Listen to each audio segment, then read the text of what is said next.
영국군과 독일군이 아주 치열한 전투를 벌이게 됐습니다. 그 치열한 전투가 6탄전까지 이르게 되었습니다. 직접 상대방과 함께 치고받고 총검으로 찌르고 이런 그 전쟁까지 이르게 되어졌는데, 그 전쟁에서 영국군이 독일군 병사에게 총검으로 찔렀습니다.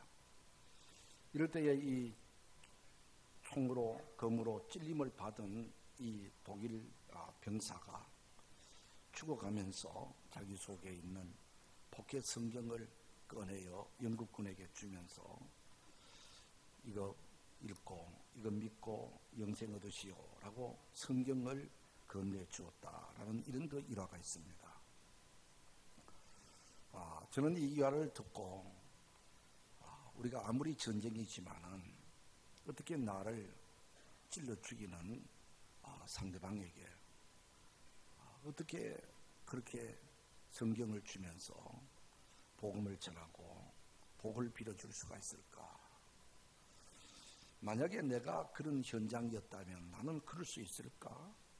하는 반문을 한번 하면서, 또 한편으로는 그래, 이것이 참 그리스도인의 모습이다라고 생각을 했습니다. 우리가 살아가면서 하나님 앞에 참 많은 복을 받았습니다. 오늘까지 생명을 연장받고 건강하게 또 믿음을 갖고 구원 얻는 백성으로서 우리가 복된 자유민주주의 국가에서 우리가 살아가고 있습니다. 우리가 살아가고 있는 이 모든 것이 하나님이 주신 은혜와 복이라고 생각하면은 우리는 만복을 받은 자들이지요. 그리고 하나님이 주신 복을 누리면서 오늘 우리는 살아가고 있습니다. 하나님이 주신 복을 우리는 받았으면서도 더 달라고 또 주십시오, 주십시오라고 우리가 간구하면서 하나님이 주신 은혜와 복을 우리가 얼마나 나누어 주었는가 하는 생각을 해봅니다. 우리가 일반적으로 사용하는 이 축복이라는 단어가 있습니다.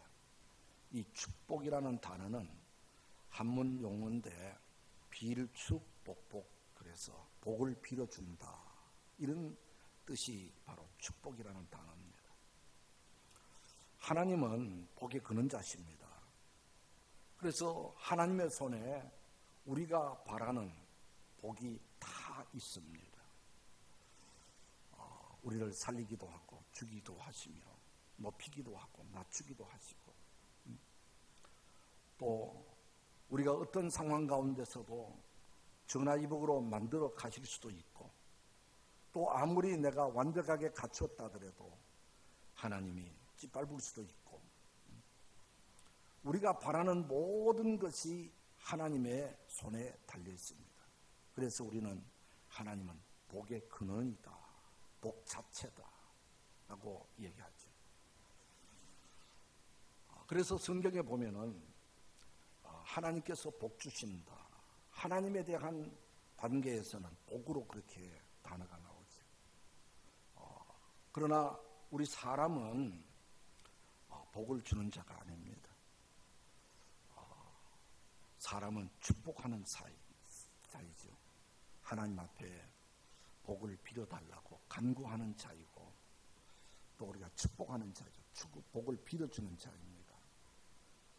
그래서 우리가 교회 안에서 용어를 사용할 때도 하나님이 축복하기를 원합니다, 이러면 이거는 잘못된 말이에요. 이게 말의 어원이 성경적으로 맞지 않아요. 하나님이 복 주시기를 바랍니다, 그게 바른 말이에요. 또 우리는 하나님께서 축복하기를 원합니다, 이게 바른 말이지. 우리는 빌어주는 것이 축복이고 하나님은 복을 주시는 분이시다라고 하는 것입니다. 우리가 성경적으로도 봐서 구약 시대에는 아무나 하나님을 만날 수도 없었고, 하나님 앞에 나가서 예배하지도 못하고 하나님 앞에 기도도 못하고 하나님 앞에 죄를 용서해 달라고 속죄함을 받을 수도 없었습니다. 하나님께서 특별히 지정한 사람, 하나님이 인정한 사람, 그 사람만이 하나님 앞에 나갈 수가 있었고 하나님 앞에 기도하고 하나님 앞에 예배할 수 있었습니다. 그 사람들이 누구냐 하면은 바로 아론의 자손 제사장들입니다. 구약시대에는 예루살렘 성전에 제사장들만이 들어갔습니다. 일반 백성들은 성전 안에 들어가지도 못했습니다. 그러다가 예수님께서 이 땅에 오셔서 십자가에 못 박혀 돌아가실 때에 성전에 가로막혔던 휘장이 찢어졌다라고 했습니다. 이 휘장이 찢어졌다고 하는 것은 구약시대에는 제사장들만이 하나님을 배웠고 하나님 앞에 나가 속죄함을 받았고 제사장들만이 백성들을 축복하는 이런 특별한 어떤 직위를 가지고 있었는데 예수님께서 십자가에 못 박혀 죽으심으로 예수님이 우리의 죄를 대신해서 죽으셨다는 이 진리를 받아들이는 자는 예수님을 나의 주 나의 하나님으로 믿는 자는 누구든지 직접 하나님께 나갈 수가 있게 되고 하나님을 예배하고 하나님께 기도하고 직접 하나님 앞에 죄를 고하고 용서받고 더 나아가서 하나님의 말씀을 갖고 주의 이름으로 축복할 수 있는 이런 권한이 주어졌다. 그래서 베드로전서 2장 9절에도 보면 너희는 택하신 족속이요 왕같은 제사장들이요 거룩한 나라요 그의 소유된 백성이니 이 베드로는 모든 그리스도인들을 가리켜서 제사장이다. 그렇게 이야기를 하셨습니다. 그래서 우리 기독교 진리는 만인 제사장. 구약시대는 특별한 사람만이 제사장이었지만은 우리 신약시대에 와서는 누구든지 하나님께 나갈 수 있는 그리스도인들은 모두가 제사장들이다 라는 이런 그 개념으로 바뀌어지게 된 겁니다. 그런데 천주교에서는 아직도 직접 사죄함의 기도를 하지 못하고 중간에 사제를 세워서 사제한테 고해성사를 하게 되면은 죄를 고하게 되면은 사제가 하나님 앞에 대신 용서해 달라고 기도하는 이런 그 구약적인 개념 속에 있습니다만은 우리 기독교에는 그런 것이 아니죠. 누구든지 직접 하나님을 예배하고 하나님 앞에 기도하고 직접 하나님 앞에 죄를 용서해 달라고 하고 그리고 제사장들이 가지고 있던 백성을 축복하는 이 축복권도 그리스도를 믿는 모든 그리스도인들은 다 행할 수 있는 이런 그 은혜가 우리에게는 주어졌다라고 믿는 것입니다. 할렐루야. 오늘 이 성경 본문을 이런 그 관점에서 우리가 보게 되면은 하나님께서 모세에게 아론의 아들들에게 일러서 그의 백성들에게 이렇게 축복하게 해라라고 하나님이 말씀하시잖아요. 여기서 아론의 아들들은 제사장을 말하는 거예요.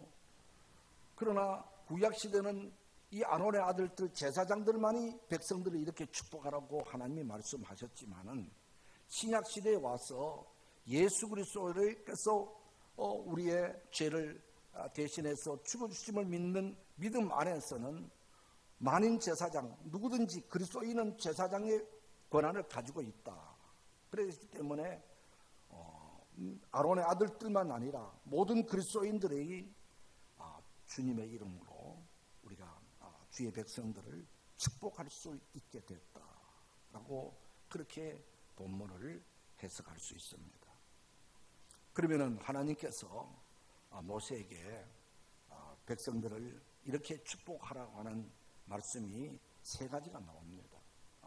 우리가 물론 다른 여러 가지로 축복할 수 있겠습니다만은 우리는 성경에 기록된 대로 우리가 세 가지를 우리가 생각해 본다면 첫째는 여호와는 내게 복을 주시고 너를 지켜주시기를 원하노라. 지켜주시기를 복을 빌어주라 라고 그렇게 말씀을 하고 있습니다. 사실 이스라엘 백성들 그 나라의 형성사를 보면은 아브라함부터 하나님의 백성이 시작이 되죠.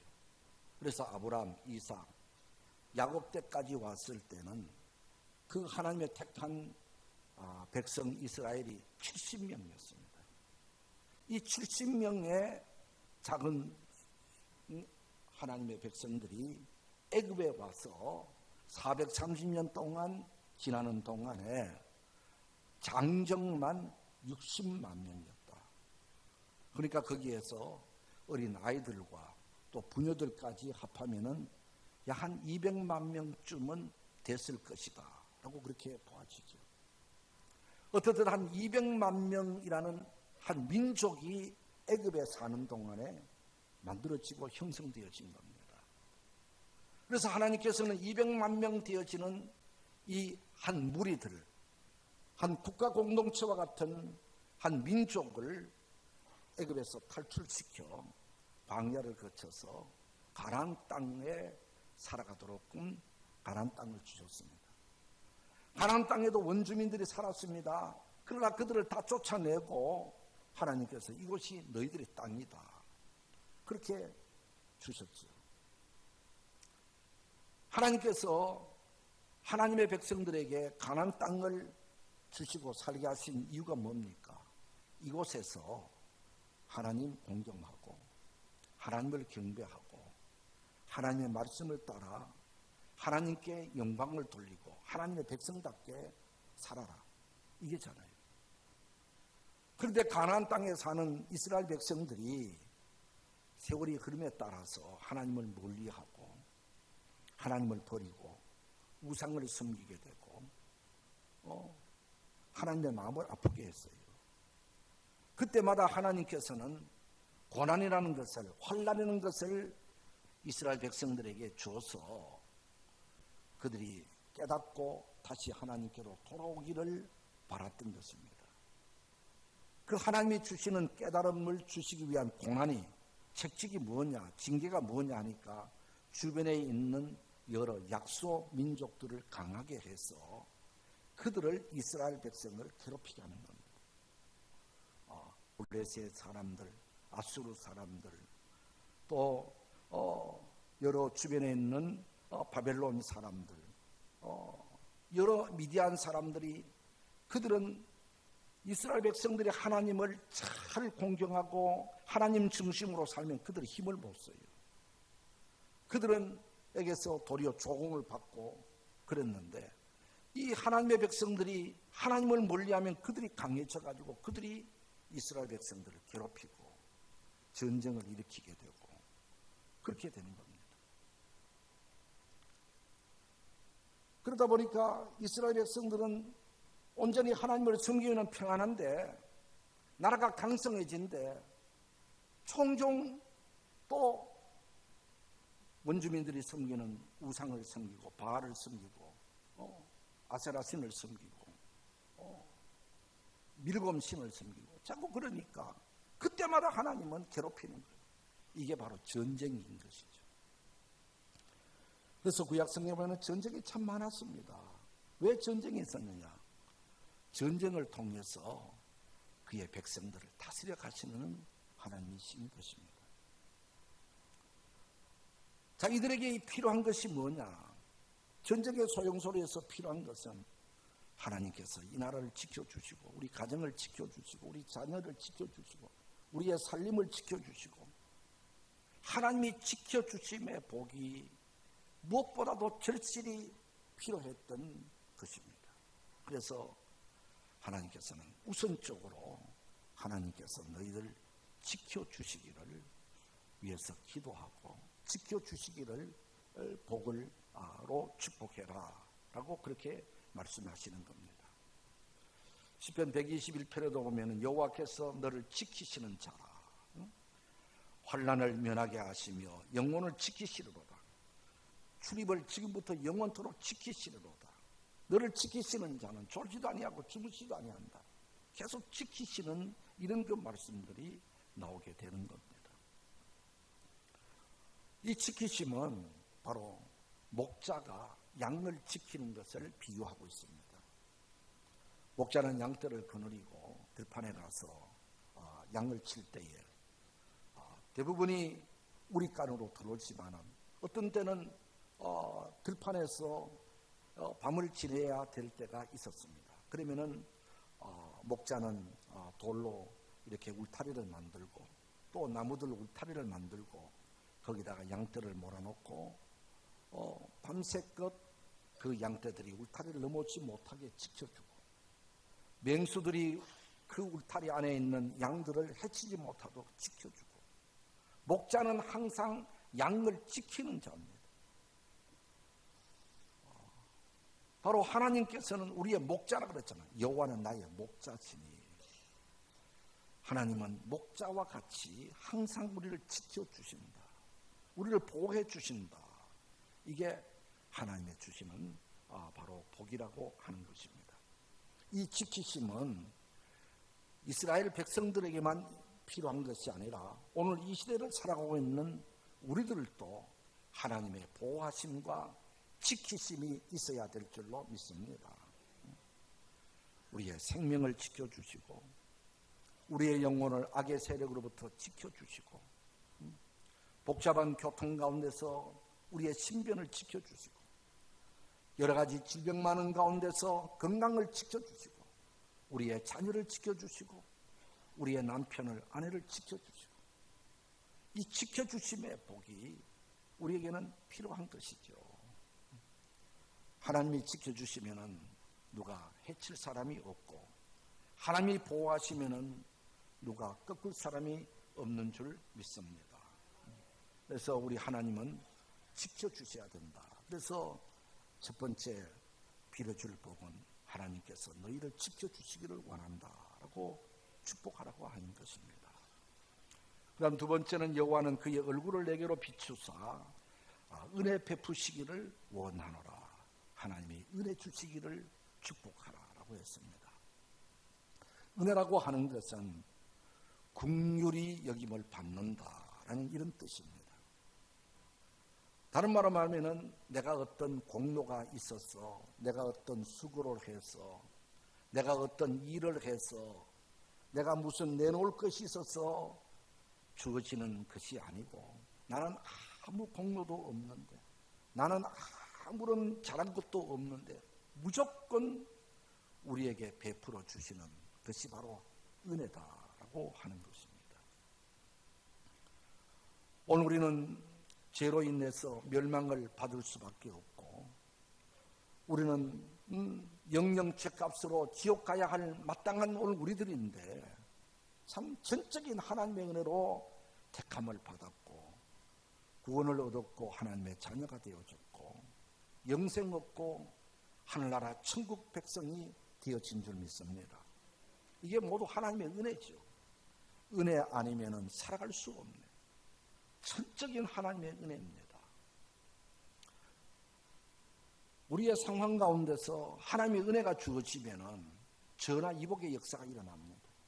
지금은 내가 망할 것 같고 어려운 것 같고 죽을 것 같고 그래도 그 가운데 하나님의 은혜가 임하면은 그 상황이 역전되어지는 역사가 일어나는 거예요. 할렐루야.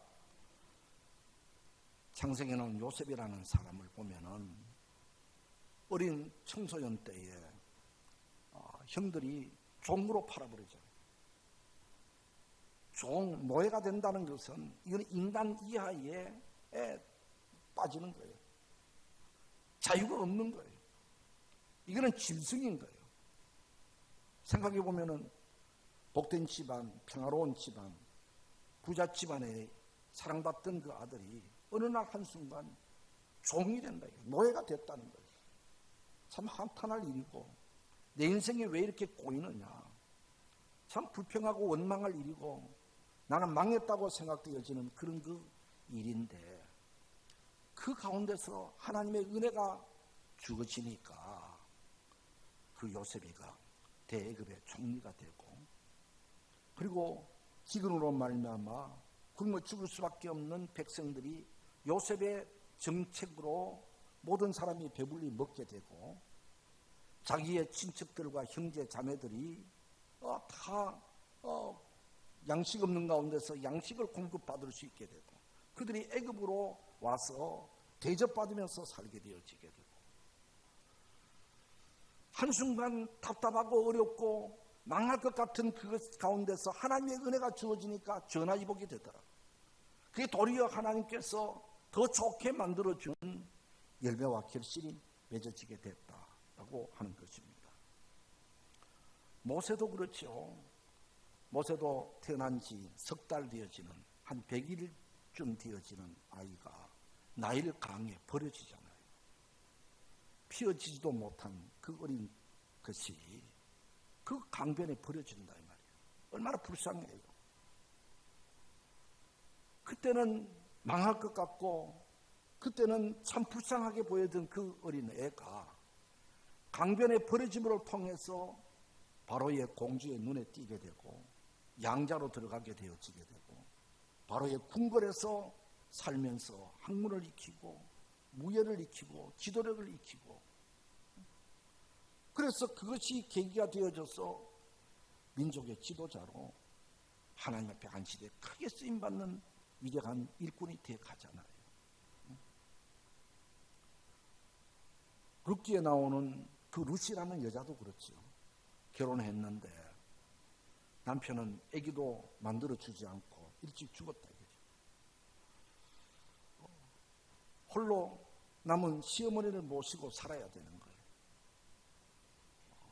어머니가 고향으로 본국으로 돌아간다 그랬을 때 혼자 보내기가 어려웠어.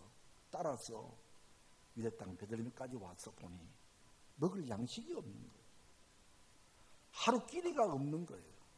그래서 들판에 가서 이삭이 떨어진 것, 이삭 죽어다가 그거 찧어서 한 시간 한 날 한 날 양식을 먹고 있는 얼마나 불쌍한 젊은 여자예요. 그 젊은 여자가 뭐하러 따라와가지고 저 고생을 하느냐. 모든 주변 사람들이 그렇게 생각하고 자기도 내가 지금 못하는지 모르겠다고 생각했을지도 모르겠어요. 그러나 그 가운데서 하나님의 은혜가 임하니까 인격자이고 믿음 좋은 부자 보아스를 만나 재혼하게 되어지고, 그 사이에서 낳은 자식이 다윗의 증조모가 되어지게 되고, 그런 예수님을 세상에 오게 하는 예수님의 족보에 들어가게 되어지는 그런 그 훌륭한 여인이 됐다.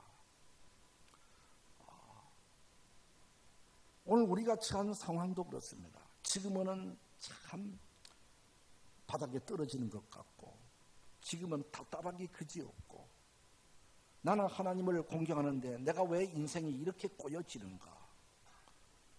많은 사람들로부터 버림을 받는 것 같고, 그렇지만 그 가운데서도 하나님의 은혜가 임하게 되면 전화위복의 역사가 일어나게 될 줄 믿습니다. 지금의 고난이 어느 날 아름다운 꽃이 피어지고 열매가 맺혀지는 하나의 계기점이 되어질 줄 믿습니다.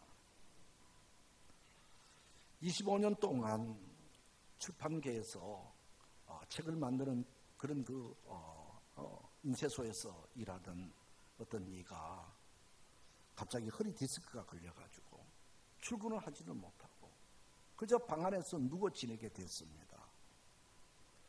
그의 부인이 믿음을 갖고 있었는데 뭐 방 안에 만날 누워 있으니까 성경을 주면서 이거나 읽으라고 그렇게 전해줬어요. 평소에 출판업을 하면서 교정도 많이 보고 책도 많이 봤는데 뭐 전혀 감동이 없는데 꼼짝하지 못하고 누워서 아내가 주어지는 성경을 보니 이 성경이 놀라운 하나님의 말씀으로 다가오는 거예요. 진리의 말씀으로 다가오더라는 거예요. 하나님의 만복의 근원이시고 하나님을 공경하면 하나님께서 은혜를 베풀어 주시고 안 되는 것도 되게 해주시고, 그래서 성경을 읽고 읽으면서 거기에서 하나님을 믿게 되어지게 되고 신앙을 갖게 되어지게 되고, 힘들지만 아내가 따라서 새벽 기도를 다니면서 기도하는 가운데서 허리 디스크가 나았대요. 그리고 나서 지금까지는 내가 내 인생을 위해서, 내 즐거움을 위해서, 내 가족을 위해서 지금 살아왔는데 이제 이후로는 하나님을 위해서 내가 살아야 되지 않겠나 하고 생각하고 뭘 할까? 그렇게 생각하다 배운 것은 출판업밖에 없어.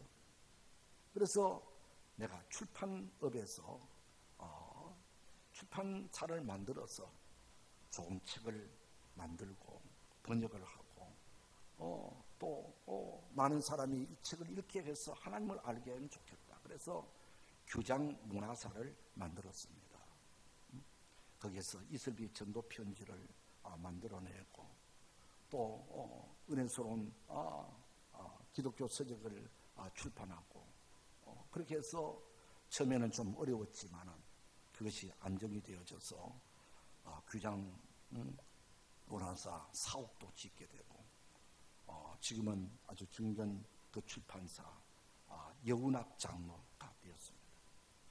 우리가 생각하면은 힘들고 어렵고 망하는 것 같이 보여지는 그때지만은 거기에 하나님의 은혜를 힘입게 되면은 하나님의 손길이 닿게 되어지면은 그것이 바로 내 인생을 바꾸는 전환점이 되어진다라고 하는 것입니다.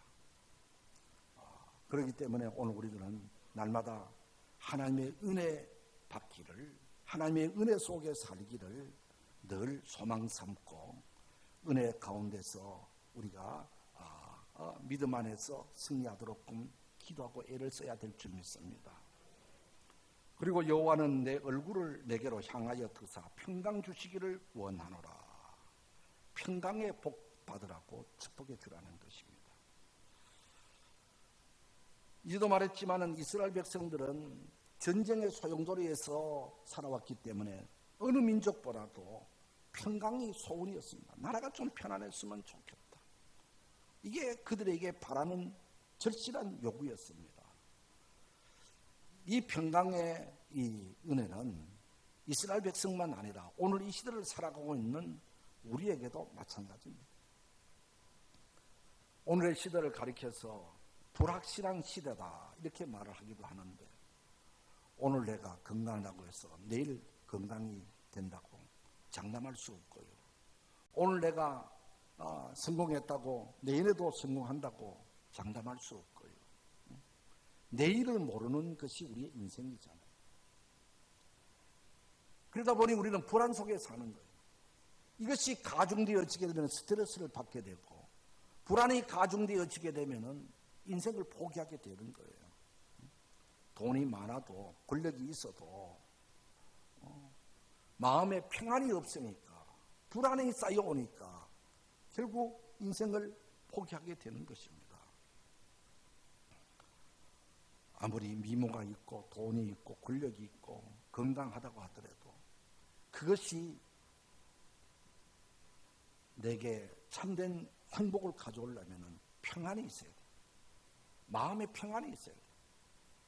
마음의 평안이 없으면 이 모든 것들을 활용하지 못하게 되고 이 모든 것들이 다 필요 없게 되어지는 겁니다. 평안. 이 평안은 사람이 주는 것도 아니고 돈이 주는 것도 아니고 환경이 주는 것도 아니고 평안은 하나님이 주시는 선물인 줄 믿습니다. 평화로다. 하나님이 주시는 선물. 하늘에서 내려오는 하나님이 주시는 선물이죠.